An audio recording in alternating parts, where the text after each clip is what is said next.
Hello and welcome back to another annual update of this bamboo grove I have growing in my backyard here. This is the 5th annual update and it is April, the beginning of April 2020. If you're just interested in seeing this year's growth, because this is actually last year's growth, go ahead and go to the time you see here in the video. That's going to take you right towards this summer when it's actually growing the new canes and expanding outwards. So I want to talk about a couple things first for those of you who have been following along since I started this. Obviously, I'm no longer calling this the Moso Bamboo Grove because it is not just Moso Bamboo here anymore. There are 5 different types. I've just added another one actually. The 5 different types I have in total is actually Moso, Incense, Red Margin, Bisetti, and Vivax. I'll talk more about that at the end of this video. But I wanted to kind of give an update here in the beginning of the spring because you can see how green everything looks, and this is not normal. Normally, the leaves will turn brown from drying out and freezing during the winter, but this year was a very mild winter for Northeast Ohio. About 40% of our winters in Northeast Ohio are actually mild. Some people don't tend to realize that because they focus on how bad winters usually are. But we had probably a little less than average amount of snow, and the temperatures weren't really all that cold, at least not for that long. There was a couple times they were. But you can see how green it is. The Incense Bamboo is really cold tolerant, but the Moso Bamboo, if I focus on this here for a second, mostly what you're seeing is if you split that kind of down the middle from what you're seeing behind me, half of that's Moso, half of that's Incense. But the Moso Bamboo stayed green this entire winter without protection. I didn't cover it up with anything like I did in the previous years to protect it, and it's doing really well. So I'm expecting this year's growth for those 2 types anyways, especially to be probably, I would say, almost double in size. If you followed along from 2000 and I think it was 2019, it was last year, the bamboo actually regressed in size because the taller growth died off and then the new growth that replaced it was shorter. I actually already did a video talking about why that is. You can click the link up here if you want to see that video when it's posted. But anyways, I think that'll pretty much lead us into this summer. So let's go ahead and skip ahead in the future and see what's going on. This time lapse is over a period of nearly 2 months, and this kind of shows what most excites me about bamboo. Every spring I look forward to seeing how much bigger the new shoots will get compared to the previous year, and this year I was right. The new shoots and the grove itself have actually doubled in size. So most of the shoots behind me here are actually between 7 and 15 feet tall. One of the Vivax shoots actually behind me here is actually over 20 feet tall. So now I'm going to bring you in a little closer to show you a few things and talk about a few more things as well. So this here is actually the Bisetti that I planted very early spring before the winter was actually technically over. And it was only like a 1-gallon pot, and it did send up a couple new tiny shoots this summer with the rest of the bamboo here. But I put it all the way over on the side of the grove here. And the reason why I did that is because I wanted to give it some room to grow. But I did not expect this grove to actually expand and get as dense as it did on this side here because the sun comes from that way. For the most part, that's south. So it's kind of being shaded. Well, we're not right now because we're at the peak of the summer, but as we get further into the year, this is going to be completely shaded by the rest of this. So I'm not sure that's how it's going to affect it, but the reason why I chose Bisetti to add to this grove is because all of the bamboo I actually have in this entire grove here is all of the, basically the large timber bamboos. All the most cold tolerant for this region.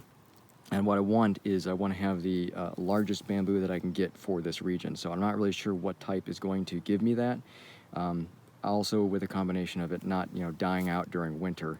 So I chose Bisetti because Bisetti is the probably one of the most cold tolerant bamboos next to Nuda, and this will tolerate, I believe, down to -15 and -20 degrees Fahrenheit. So that's why I put this in this grove.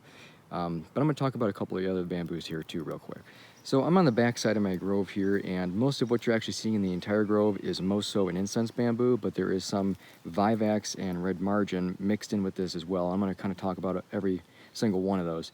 So I'm going to bring you in a little closer here. There's one of the shoots I can talk about, which you can see pretty easily here. This is Moso, this larger one right here where my finger is. That is it has tight internodal spacing, and it spaces out a little more as it gets taller. But Moso is the very first bamboo to shoot in very early spring, late winter. And it depends on the region that you're in.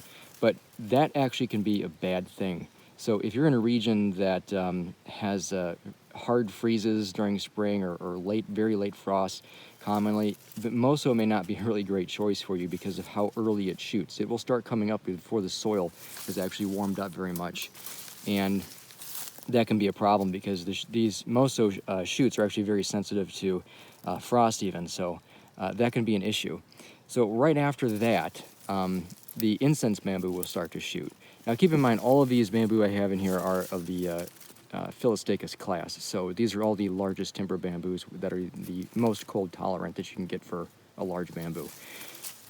So when that Moso comes up and it freezes, the shoot could possibly die back, and later on maybe more shoots will come up, but you know that could be a very bad thing because this is basically the least cold tolerant of the bamboos in this entire grove. I started this from seed, and this is part of this playlist you'll be seeing if you want to watch the whole thing, how I started in my house. But I basically planted that because I wanted to have something kind of exotic, and that's why I like bamboo, is because, you know, in this particular, you know, area of the world, you know, Northeast Ohio, bamboo is basically an exotic plant. And, well, I wouldn't say all bamboo, but the types of bamboo I have growing here in my grove, I would consider exotic because they don't grow in the U.S., or they're not native to U.S., I mean. So that's kind of why I planted the Moso bamboo. But I also decided to plant the incense bamboo because it is more cold tolerant. So the Moso bamboo is cold tolerant to about 5 degrees Fahrenheit to maybe 0 if you're lucky, and then it starts to die back to the ground. The roots don't die, but the top growth will. The incense bamboo, which I can't really show you in particular right now because I can't really tell the differences. But like I said, negative 15 degrees Fahrenheit, negative 20. I wouldn't say negative 20 unless it's a very short period of time, but negative 15, certainly it will stay green as long as there's not a lot of high drying winds. So that's kind of why I chose the incense bamboo, just because it is more cold tolerant. But the other problem with incense bamboo, in my particular case anyways, I chose it because of its cold tolerance, but it also doesn't really get that large in this area. 15 feet tall, maybe at the most, and that's kind of what I'm seeing this year, even though it can get taller. So moving on to the other types here, this cane right here, and a couple other canes in there, but I'm just going to focus on this one here. You can see this here. This is actually red margin, and red margin, you can see, has these long internodal spacing, and even though this cane doesn't seem very thick in diameter, red margin tends to grow up very tall. That's not a very good shot, and that's not true for all types of bamboos. Some bamboos actually can get very thick, but not get very tall necessarily. But I chose red margin because it is also fairly cold tolerant bamboo. I believe this was negative 5 degrees or so that it can tolerate to. Pretty close to the Moso, but just a little bit more cold tolerant. But this here has a better chance of surviving because it tolerates cold drying winds better than the Moso would. So moving on to the Vivax, which I'm going to show you one cane here. This is my largest one. This is the one that's 20 feet tall. This is the Vivax cane right here. If I can get in here. See how big this is? Going to give you an idea of the diameter of that. This is my largest cane, and the biggest one I've ever seen in my grove, actually. The Vivax here is a very hollow cane. It's not a very rigid cane at all. The wood is not very dense on it. And this here is basically almost the same cold tolerance as Moso bamboo, maybe just slightly more cold tolerant, but the problem is during the wintertime, this particular type of bamboo will actually succumb to the weight of the snow. So in other words, even though most bamboo is strong, this is not. If snow builds up on top of the leaves on the top of the cane, this will snap pretty easily because the walls are very thin on it. However, this does grow. One of the reasons why I chose this is because this does grow large pretty quickly. So that's kind of what I'm showing here. I only have a few canes of this actually growing in my grove, but of those canes, they're getting pretty large compared to how long the other types of bamboo I've had in here. So this has only been here, I think, 2 or 3 years now, and I'm already getting canes this large, to where the other ones have been here 5 years, like the Moso and the Incense. Those have not got anywhere near this size. So one thing I wanted to also add before I conclude this video here is that the Vivax and the red margin bamboo, those actually come up 1 month after the other shoots from the Incense and the Moso have almost completely finished growing in height. So if you're in a region where you have late frosts or very late winters and hard freezes, and very late or early spring, you may want to choose Vivax or Red Margin because they come up so much later. There, you don't have to worry about them getting frozen or some coming to frost or anything like that, because they're going to come up well into summer. So here is the other side of the grove, and you can kind of get a better idea how tall it's gotten this year, especially if you look way up there. You know, it's over 15 feet right there. And then of course over here with the Vivax, that thick cane that I was just showing you, way up there. Look at how tall it is. It's over 20 feet tall.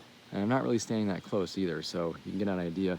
So I figured that I was gonna get some larger growth this year, and maybe hopefully next year I'll start to get some even larger ones. So that's it for this year's update. Thanks for watching, and we'll see you next time.